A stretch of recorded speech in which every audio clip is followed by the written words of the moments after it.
The Lord be with you. A reading from the Holy Gospel according to Matthew. Jesus spoke to his disciples, "Do not be called rabbis. You have but one teacher, and you are all brothers. Call no one on earth your father. You have but one Father in heaven. Do not be called master. You have but one master, the Christ. The greatest among you must be your servant. Whoever exalts himself will be humbled, but whoever humbles himself will be exalted." The Gospel of the Lord. Praise to you, Lord Jesus Christ. In the spirit of the Gospel, an invitation to humble oneself as to be exalted by God. But how do we come to humble ourselves?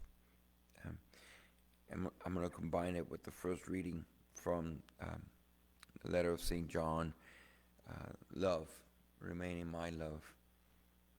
And combine it together. Together with the famous line that St. Augustine is, in my case, I know him well for that line in the Confessions, where he states, my heart is restless until it rests in thee.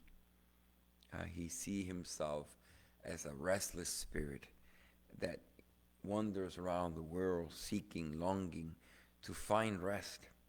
And in looking and searching and all around him and everything that is, in the end, he can't find rest until he's resting in the Lord. Using that same analogy, instead of resting, I rather use that humbling oneself in the imagery of being a receptor, a container. If you take a cup, well, the cup exists. You could touch it, you could feel it. It has existence, a cup.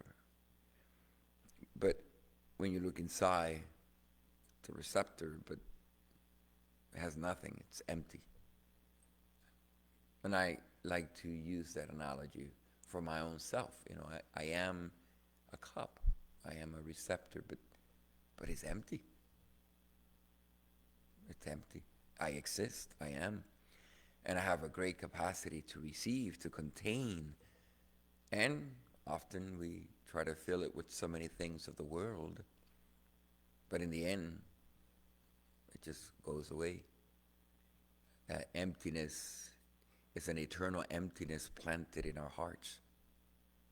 And anything and everything that we try to put into it, anything and everything that is temporal eventually will not suffice. Our hearts are restless unto the rest in thee. That only when it's infilled by him, God, when it's infilled by God who is love, infilled by divine love, only then, not only will my heart be at rest, but infilled, fulfilled, living life fully. And not just for my own sake, because in the end, I'm nothing but a receptor, a container.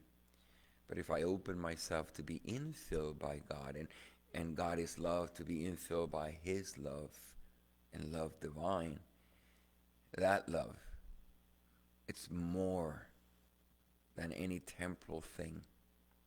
And my void, which is a hole, a container longing for eternal love, can be infilled. But God is more than infinite, more than infill, more than infilling that void. It begins to overflow within me. So that when I allow myself to be infilled by God, and God is love, and I'm being infilled by divine love, not only it fulfills my reason for existing, my being, who I am as a receptor, but it overflows. Only God can do that. And when it overflows, then we're living out what God desires of us. To love God above all things and neighbor as self. this overflowing of love towards those around us, in the way we speak, in the way we walk, in the way we talk, in the way we live our lives. There is how we find ourselves fulfilled. Not because we're doing something, but because we're open to receive the one that infills us and overflows in loving ways towards others. Not that I do, but that I receive and open to receive, and to be infilled, and in infill to overflow, and in overflowing others receive, and my actions are of love.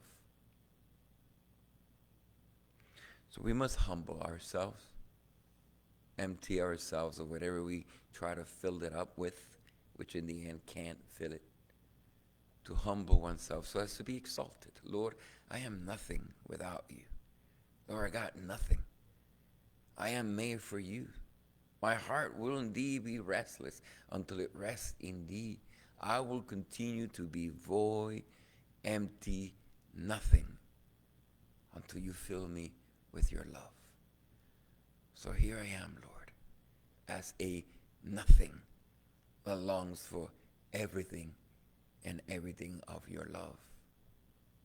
So that's how we humble ourselves, to the point of nothing, to the point of death.